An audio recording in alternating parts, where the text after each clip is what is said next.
Bismillahirrahmanirrahim. Assalamualaikum warahmatullahi wabarakatuh. Baik, kembali lagi dengan saya. Oke, pada kesempatan kali ini kita akan mempelajari IPA. Oke, dengan pokok bahasan yaitu lapisan bumi, yaitu lapisan litosfer ya. Oke, sebelumnya kita sudah mempelajari mengenai lapisan atmosfer ya. Yang mana lapisan atmosfer itu merupakan lapisan bumi yang masih berupa gas ya. Nah, sekarang kita akan lanjut ke lapisan litosfer. Sebenarnya ini sudah saya bahas ya. Kemarin saya sudah suruh catat ya materinya. Nah, sekarang saya tinggal jelaskan saja ya. Nah, litosfer merupakan suatu lapisan yang berupa batuan ya. Nah, yang mudahnya dipahami, litosfer itu terdiri dari kerak bumi, mantel bumi, dan inti bumi. Jadi, semua lapisan bumi yang berupa padatan itu termasuk litosfer. Nah, misal saya gambarkan ya. Ini contohnya gambar bumi ya. Ini ya. Kemudian di sini ada benua ya, benua Asia ya. Misal ada Indonesia di sini ya. Nah, semua yang berupa pulau, nah ini merupakan lapisan litosfer ya. Nah, kemudian yang berupa air itu namanya hidrosfer. Nah, yang berupa daratan itulah yang disebut dengan litosfer ya. Nah, sehingga bisa dikatakan litosfer itu ya, litosfer ini memisahkan antara mohon maaf ya, hidrosfer memisahkan antara litosfer ya. Nah, itulah yang menjadi sebuah pulau-pulau. Nah, teori litosfer ini terbagi menjadi dua. Nah, yang pertama ada namanya teori tektonik lempeng, ada teori gempa bumi dan gunung Merapi. Oke, kita langsung saja masuk ke teori yang pertama yang menyatakan ya pembentukan litosfer. Nah, ada namanya teori tektonik lempeng. Nah, teori ini dipopulerkan oleh Alfred Wegener, yaitu seorang meteorolog asal Jerman. Nah, dia mengatakan bahwa semua benua di bumi ini menyatu dan membentuk dataran yang luas. Nah, itu disebut dengan Pangea. Pangea berarti tadi ini bumi ya, ini semua benua mulai dari benua Asia, Afrika, Amerika itu semua menyatu membentuk satu daratan yang disebut Pangea. Nah, namun sekitar 200 juta tahun yang lalu Pangea mulai terpisah dan bergerak menjauh secara perlahan. Nah, sekitar 200 juta tahun, nah itulah ini yang tadinya bersatu mulai bergerak menjauh ya. Nah, menjauh ya. Nah, sehingga itulah terbentuk benua-benua. Nah, namun sayangnya ini ya, teori ini bergerak secara perlahan itu tidak dijelaskan bagaimana caranya Pangea itu saling menjauh ya. Dia hanya menjelaskan atau menganut, tidak bisa dibuktikan ini. Dia tidak bisa membuktikan bagaimana caranya benua itu bisa saling menjauh. Dia hanya mengatakan bahwa dulu benua itu bersatu menyatu menjadi daratan yang sangat luas ya. Nah, namun sekitar 200 juta tahun, nah benua-benua itu mulai bergerak secara perlahan dan terpisah ya. Nah, mereka terpisah, namun dia tidak menjelaskan apa yang menyebabkan Pangea itu saling menjauh. Nah, itu ya. Yang teori tektonik lempeng itu dipopulerkan oleh Alfred Wegener. Oke, bisa ya? Oke, kemudian yang kedua ada teori gempa bumi dan gunung Merapi.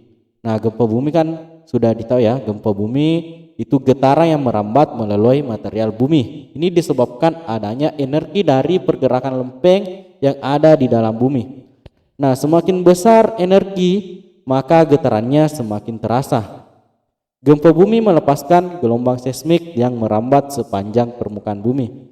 Nah, itu ada gerakan ya yang merambat di permukaan bumi Itulah yang disebut dengan gelombang seismik. Nah, kemarin ada yang bertanya apa itu gelombang seismik. Nah, misal kalau terjadi gempa bumi biasanya itu kita mengalami oleng ya, mengalami oleng. Nah, itu karena adanya getaran di permukaan bumi. Nah, itulah namanya gelombang seismik, getaran yang merambat di permukaan bumi, ya. Itu disebut dengan gelombang seismik. Taruhlah anak-anakku itu naik mobil, nah, kemudian mobilnya itu jalanannya jelek, otomatis kan mobilnya itu akan bergetar ya. Nah, begitu juga bumi. Nah, ada getaran di permukaan bumi yang merambat, otomatis kan kita juga bergerak ya. Nah, itu yang menyebabkan namanya gerakan seismik ya, gelombang seismik. Oke, getaran yang merambat sepanjang permukaan bumi. Oke.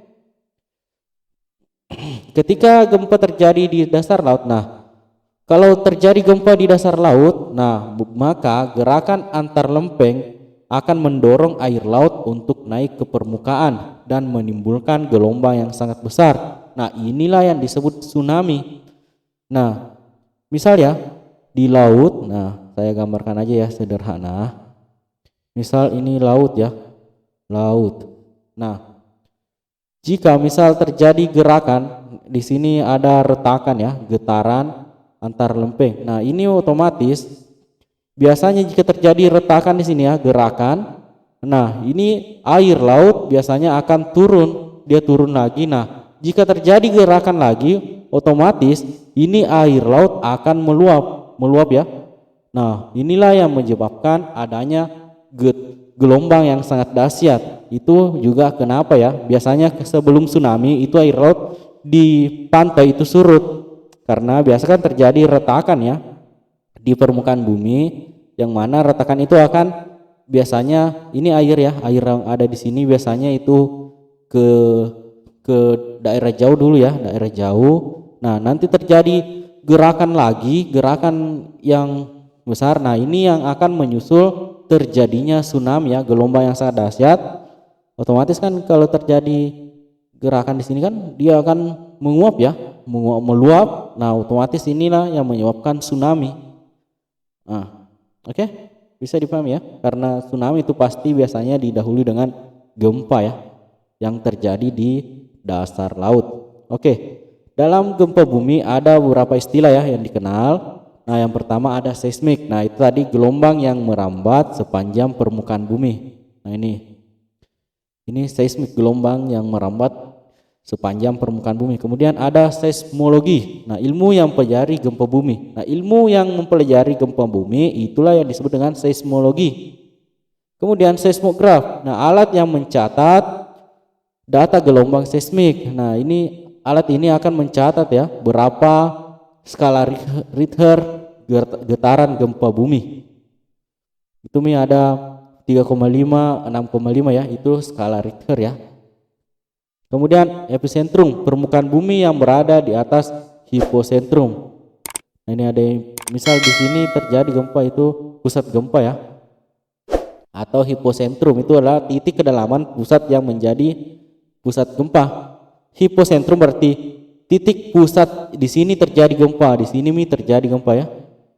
Nah, di atasnya terjadi gempa itu disebut dengan epicentrum.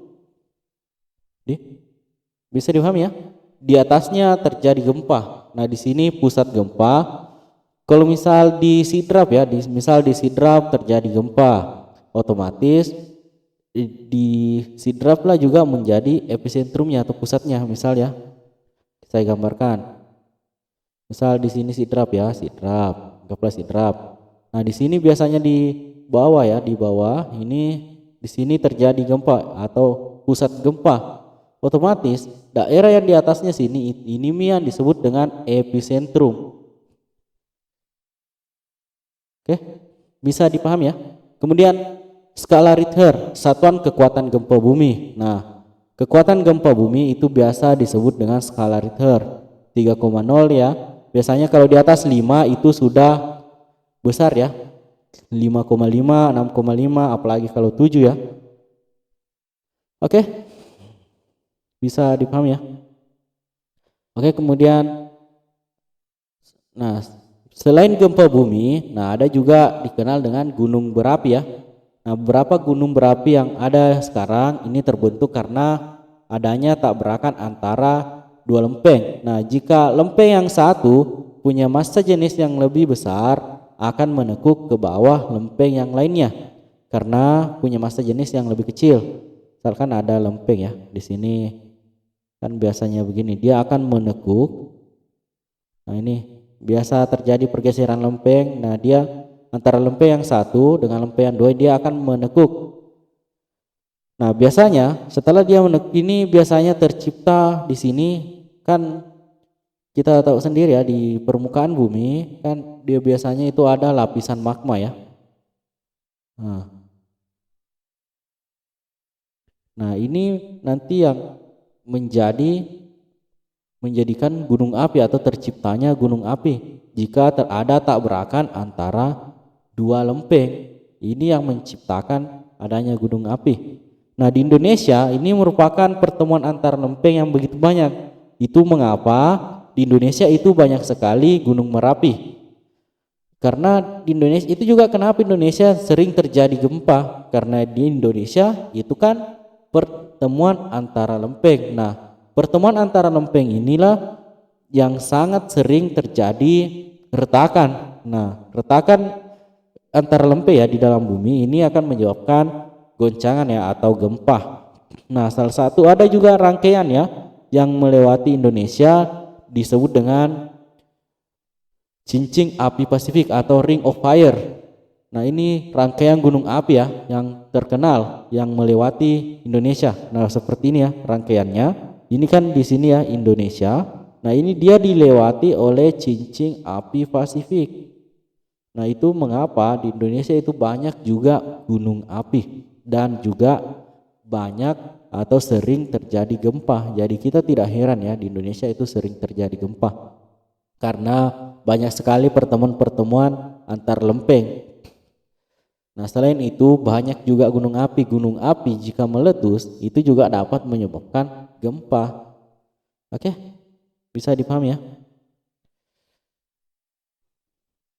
Kemudian di Indonesia itu sering dikenal ya ada Gunung Krakatau. Nah, itu pernah meletus pada tahun 1883. Kemudian dia juga ada lahir ya anak Krakatau. Nah, anak Krakatau juga pernah meletus. Nah, kemudian ada juga tsunami yang terjadi di Aceh tahun 2004 ya, atau nah yang terjadi di Palu juga itu juga ada karena disebabkan adanya gerakan antar lempeng ya. Nah, yang terjadi di Palu itu juga dahsyat ya kekuatannya. Itu kita tidak usah heran ya karena memang Indonesia itu dilalui oleh gunung api dan juga banyak sekali lempeng-lempeng atau tabrakan antara lempeng ya. Oke, kemudian nah selain peristiwa Gunung Krakatau dan tsunami Aceh, ini masih banyak akibat dari cincin api Pasifik. Nah, yang pertama ada terjadi erupsi Gunung Tambora di Indonesia tahun 1815. Erupsi Gunung Ruiz di Kolombia tahun 1985. Erupsi Gunung Pinatubo di Filipina tahun 1991. Gempa bumi di Chile tahun 1960, gempa bumi di Alaska tahun 1964, gempa bumi di Jepang tahun 2011. Oke. Kemudian bisa dipahami ya? Ini beberapa peristiwa ya yang diakibatkan adanya cincin api Pasifik. Nah, yang terjadi juga di Palu itu juga karena adanya cincin api Pasifik, karena Palu juga itu merupakan daerah ya yang mana dilewati oleh cincin api Pasifik. Ya. Bisa dipahami? Oke, mungkin cukup ya untuk materi hari ini. Mudah-mudahan ini bisa dipahami ya. Jika misal teman-teman atau anak-anakku ada yang kurang dipahami, silahkan ya ditanyakan. Oke, sekian. Jika misal ada kekurangan mohon dimaafkan. Wassalamualaikum warahmatullahi wabarakatuh.